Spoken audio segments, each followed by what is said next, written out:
Hi, how are you doing? My name is Brandon. This is Joe. Welcome to the Whiskey Hounds. We are the Whiskey Hounds. Our very first episode. Yes, indeed. It was a long time coming. I'd say so. Basically, what we want to do is, in this episode, is just talk about what started us on our journey to the madness that we have right now. I mean, if I thought 2 years ago I'd have this many bottles, I'd be like, no, there's no way. But I used to be a Crown guy. All I did was drink Crown, and I thought that was the greatest thing since sliced bread. No knock against Crown. But this guy came over and kind of opened up my eyes, and I thought, man, that's the kind of journey that we need to talk about. So I think that's what we're going to do. So, Joe, what started you on this journey? Well, I would have to say Monkey Shoulder, single malt, or blended, excuse me. And flew back to visit some friends in Illinois. Had a chance to try this at a restaurant, and that was it. Started me on my Scotch phase. So Monkey Shoulder is readily available. You'll probably find it at most liquor stores. Yeah, and it's amazing. I mean, you got your honey, your barley. I mean, it's just a really good blended Scotch. It's amazing. I would say, like you were saying, I think a lot of folks they find their zen with, a little Coke, a little whiskey, and generally whiskey's intended, or the idea, at least when I was younger, you just kind of mix it in. Yeah. It wasn't about the nose, the palate, the experience. It was all about just... Oh, yeah. And I was so convinced that Crown Vanilla was the best whiskey in the world until this guy come around and he goes, first of all, you putting ice in it. 1, 2, it's just, he's got additives and stuff, and I had no idea what he was talking about. In fact, I think I remember the first bottle I brought over was the Barrel Dovetail. That is true. I kind of opened my eyes because I was like, Dovetail, I've never heard of that in my life. Obviously, the Barrel Craft products, I've since spent way too much on those, but I remember going, I've seen those before, and it was in California. And that was the first wine and more that I'd ever been in. And I went back to Joe and I said, dude, you guys got to come see this store. And we did. And we did. And that's a whole nother video about what we did there and how we got there. And I think that'll be our next one and see where we've grown. So but I think we need to give this a let's give it a go. Try. But if someone's just starting out, whether it doesn't matter if it's Scotch, whiskey, this is just a great starter whiskey. Oh, yes. I mean, it's easy on the palate. It's accessible. It's fairly inexpensive, so you're not going to break the bank. And it's just a really, really good. It's always been on the shelf when I go looking. It's there. Yeah, I mean, you get your honey. I can't remember the price per se. Less than $40, I think. Yeah, something like that.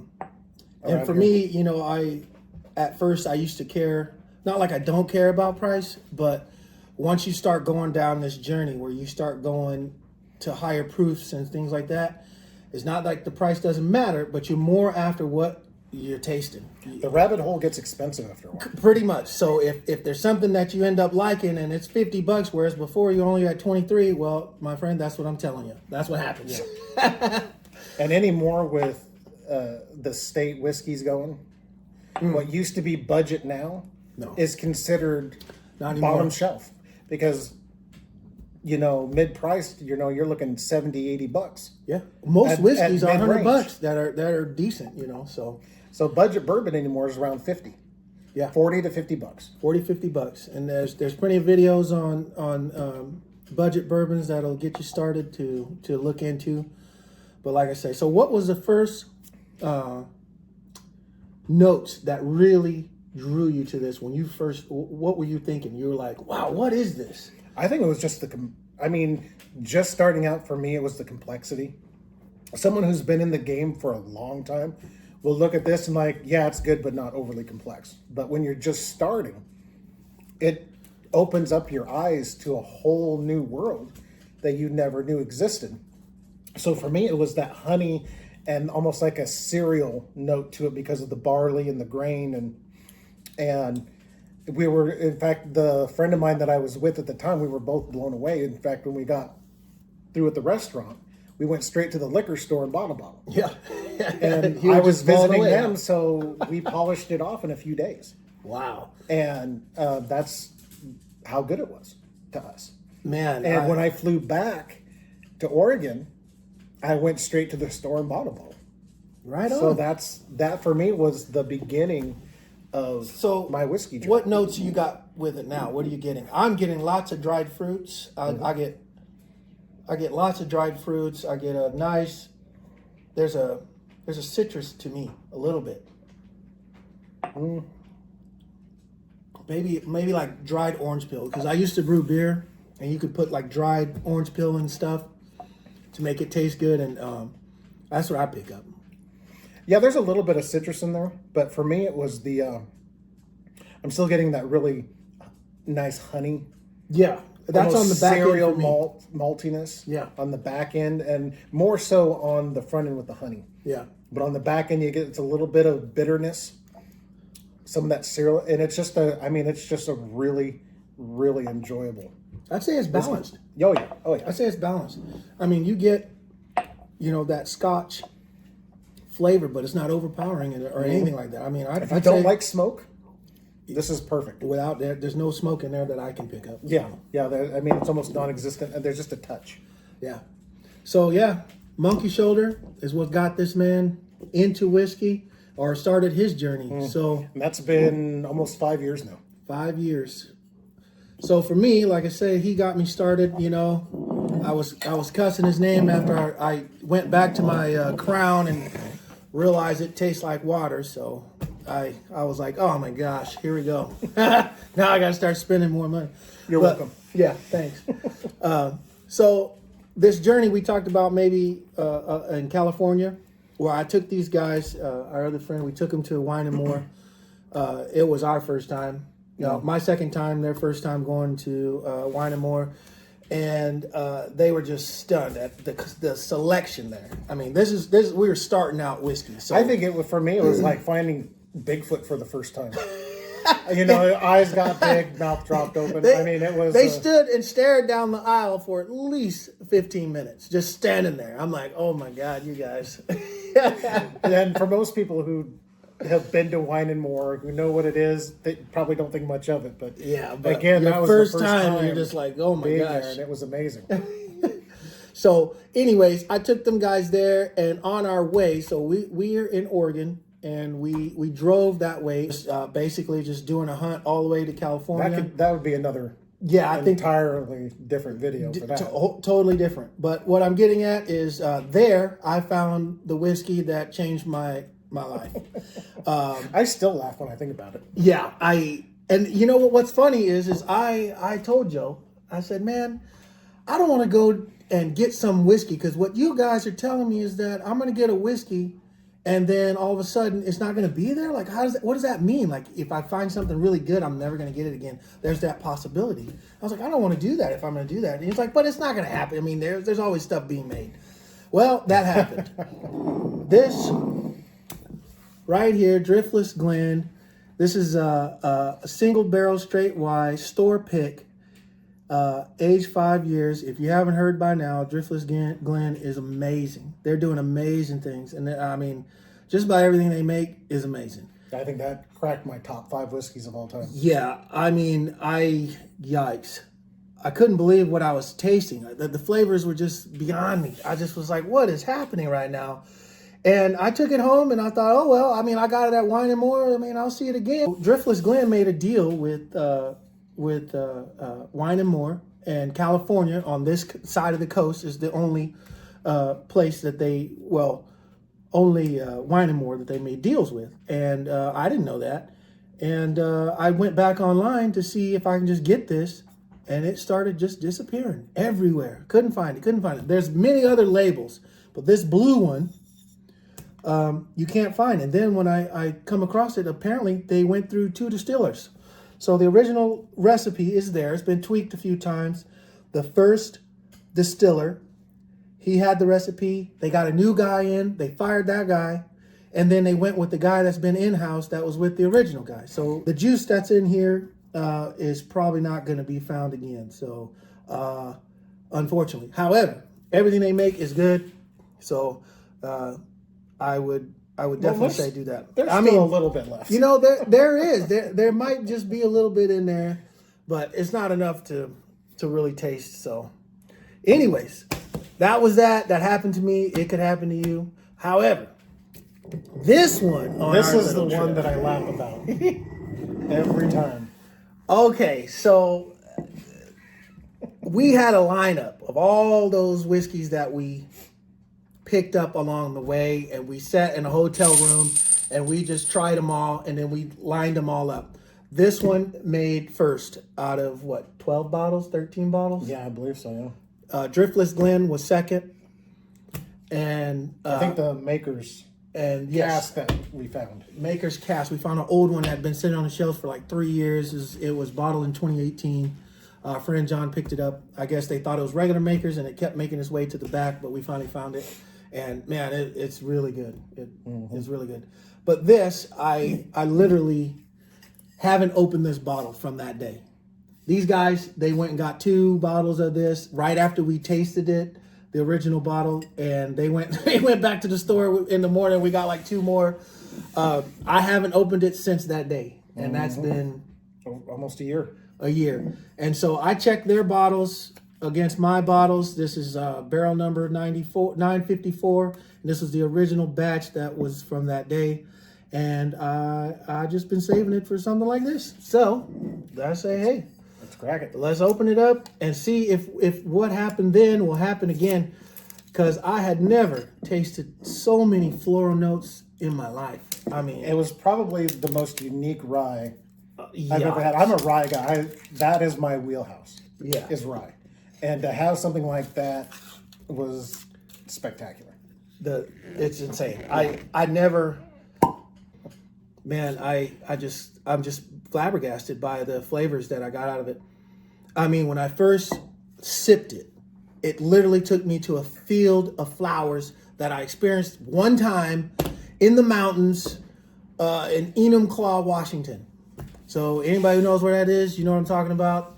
It's a beautiful mountain over there. There's a pass and all this other stuff. And I just happened to get out because I wanted to see this little lake or pond over there, and the flowers were so fragrant. And when I sipped this, it just took me there, and I just was like, "How can the whiskey taste like this? This is insane." In fact, I've never seen someone flip a switch like you did when we first tried it. It blew my mind. Because like you said before, it was just like, yeah, how can things, taste this good? And, yeah, this is good. This is really good. But as soon as you tried that, I could just see it in your face. It was just like a light came on, and then that was it. It changed my life. Never looked back. It really did, because I was like, if I can find this and this, what else is out there? So, yeah, let's go ahead and pour this. All right, so now we're going to try it.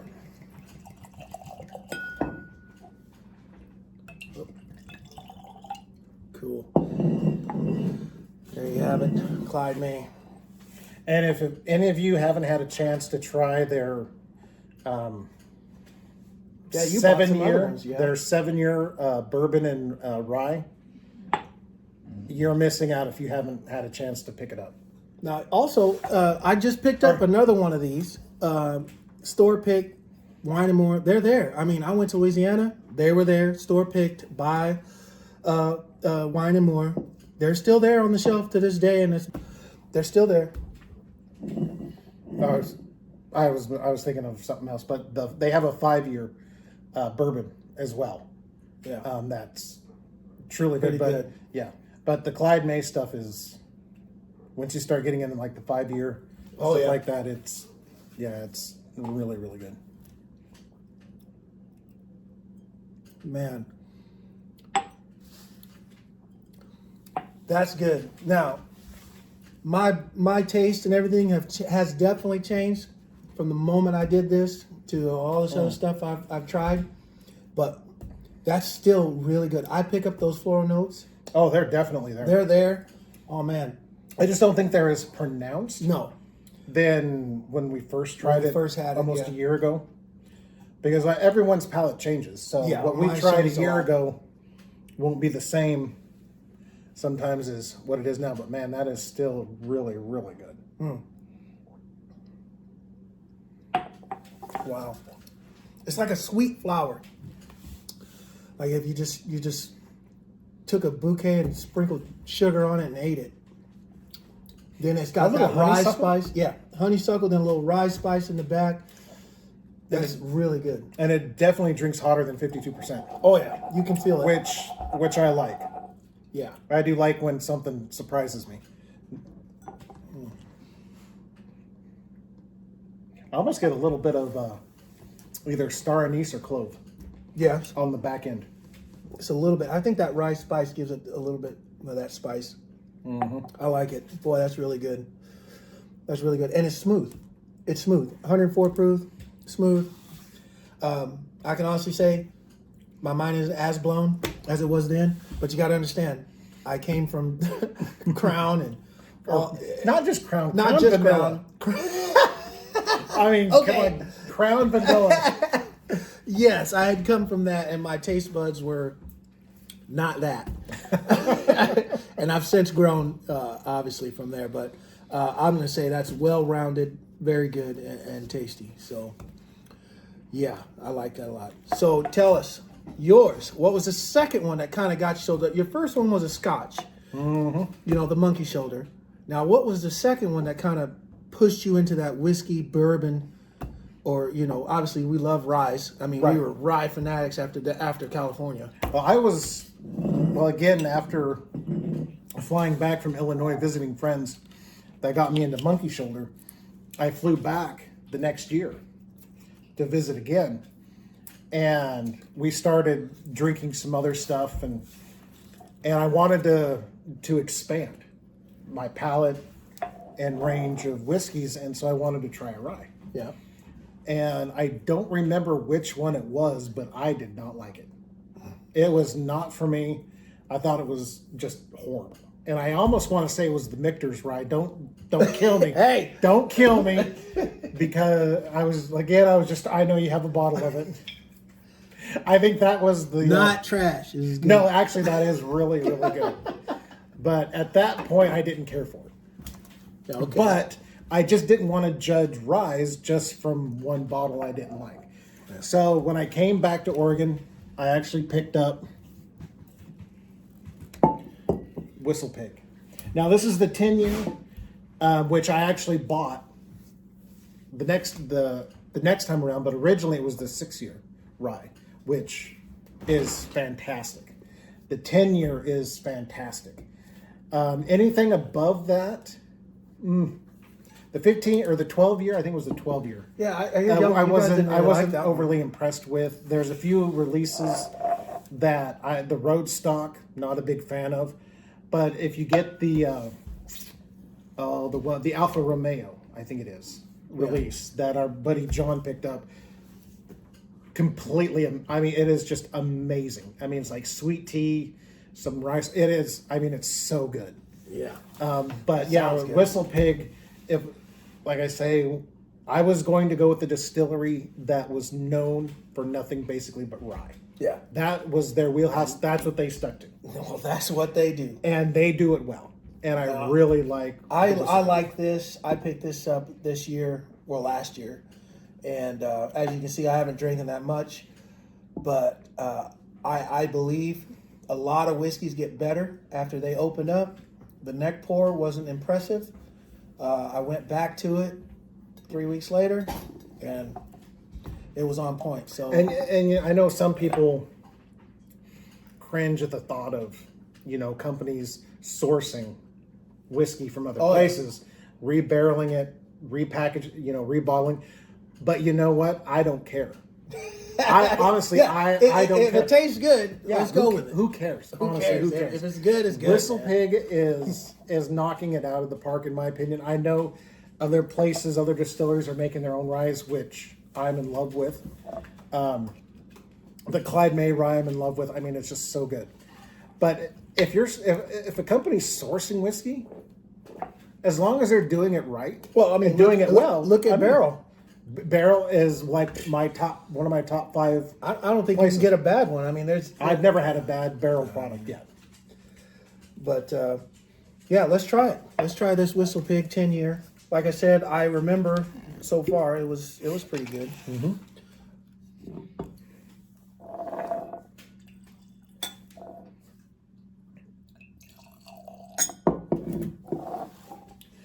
But yeah, so Whistle Pig 6 year is definitely one that I haven't gotten back to it. Wow, I mean, I haven't bought another bottle of it for a while, and it's one that I need to Totally go back. different. Oh yeah, Totally different flavors, profile on the nose, different, all together.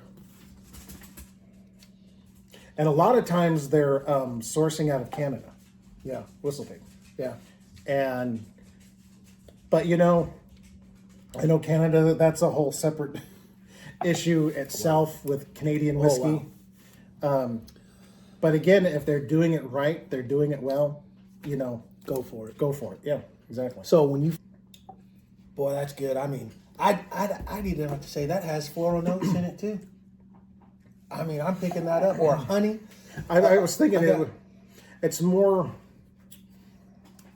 it's sweet and more in line with like almost a candy sweetness to me. Yeah, I mean, there is some honey in there, but a lot of rice spice. But it's on the sweeter aspect of like a candy instead of like a honey or molasses. You know, more of right, the, you know, right. not so much. It's not heavy. Right. It's more of a lighter sweetness. But I mean, it's just an all around great rye. It's really good. Yeah, and I think the 10-year is. I'm trying to remember. What is it like? Around 60. This, Yeah. this is 89 now. Oh, so it's gone up some. Yeah. A little bit. $89. But it's well worth having on your shelf. Yeah, and here in Oregon, it's MSRP for us. It's a fact. Especially that guy right there I'm pointing at. That's another story. How I obtained the old George T. Stagg. I was over the moon, and I said, "I'll take it." Yeah. I mean, eventually we're going to do a video on, you know, like our, you know, best budget bourbon, you know, and then our high-end stuff, you know. That. Obviously, Wild Turkey 101. Everybody and their daddy drinks that, but I am a big fan of the rare breed. I have a single barrel over there. I think we're going to do like a Wild Turkey video for sure. Yeah. The Whistle Pig, though, is... Yeah. If you like a good balanced rye, you can't go wrong with the 10-year. Yeah, I like it. So, yeah, hey, if you guys like what we're talking about, hit the like button. Subscribe. Help us keep going on this journey. And, yeah, you can come with us. And we can keep trying more. Next time we're going to do some more tastings and see what you guys think. Thanks for watching. Thanks for watching.